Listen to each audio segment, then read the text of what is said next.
Hello, Michael Harris here, and this is my first YouTube video, and I'm just doing this for educational purposes. Hopefully, I can provide some information on some games I'll be playing.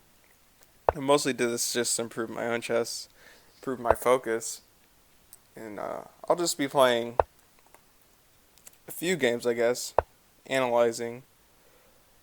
I'll probably play a Blitz game, yeah, and I know analyzing Blitz games is not such a great thing, but we're gonna see how it goes.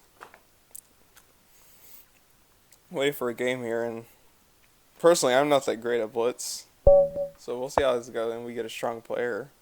My Blitz rating's a bit low, but playing on an account that's not this ain't my true account, but here we got a Dutch.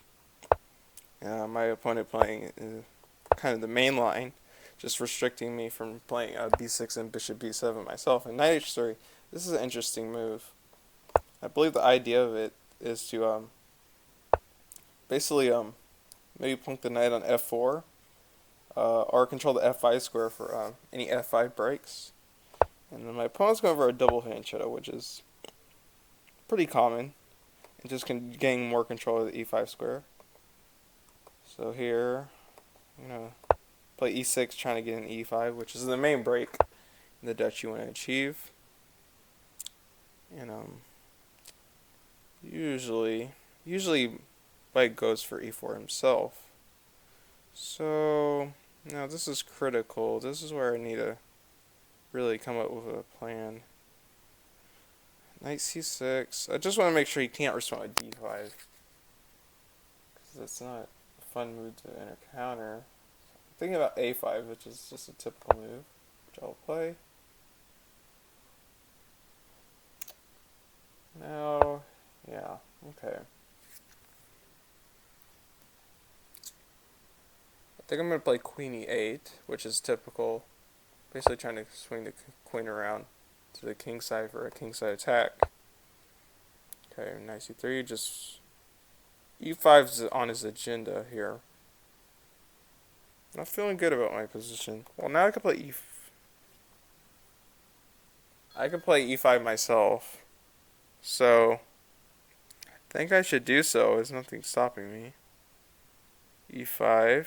You're playing maybe knight here. Don't think that's bad.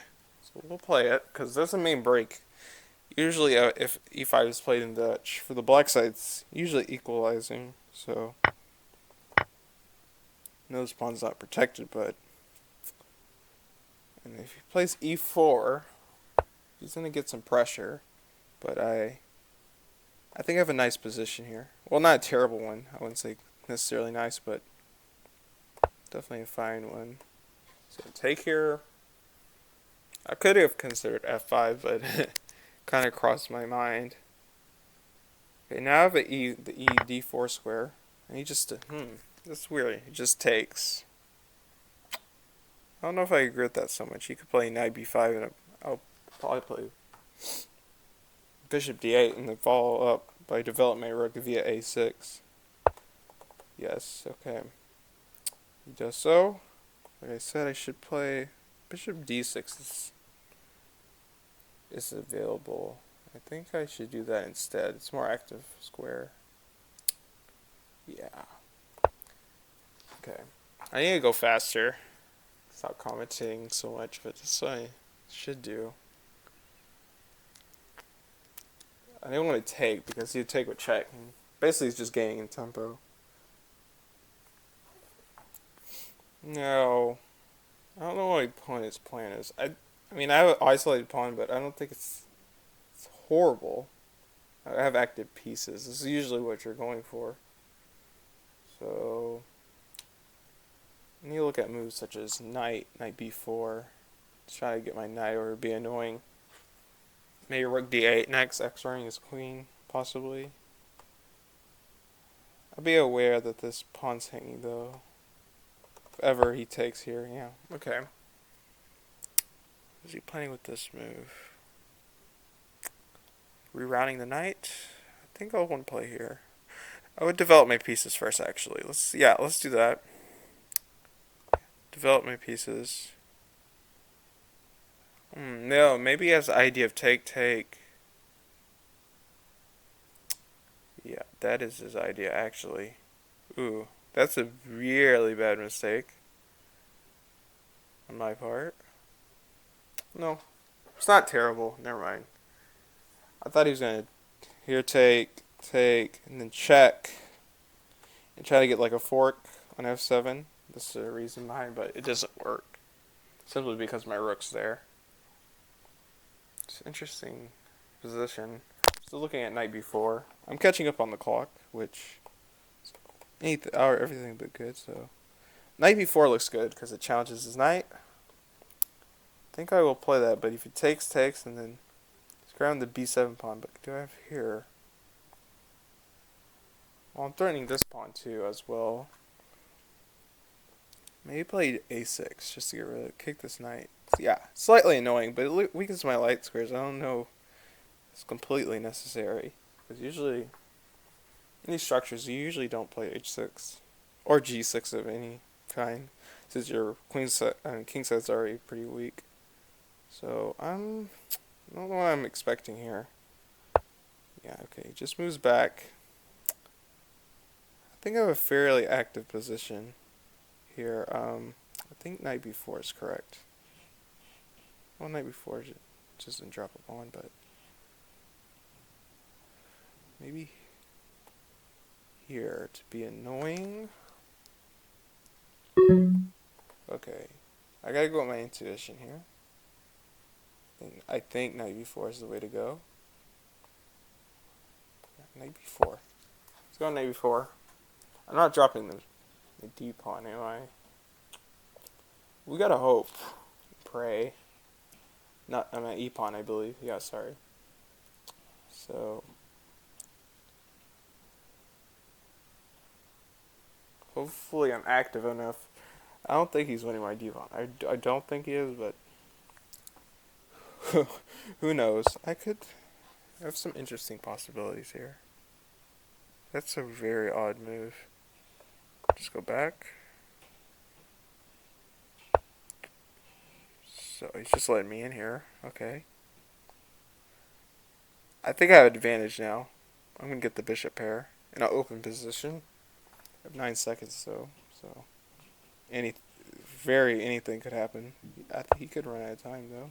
Oh, sex exchange. Quote unquote sex exchange. I just wanted to bond his bishop. So here.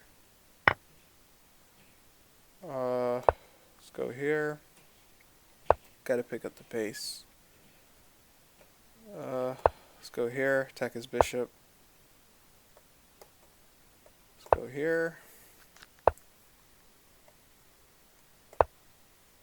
I'm not sure what's going on anymore, to be quite honest. I think I'm fine.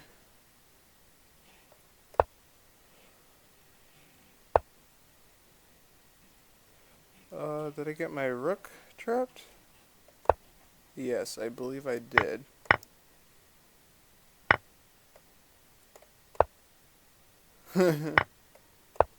These time scrambles are not fun. So I'm just losing now. We're gonna try. I don't know why I did that. Threatening g4, I guess. I don't know what's going on.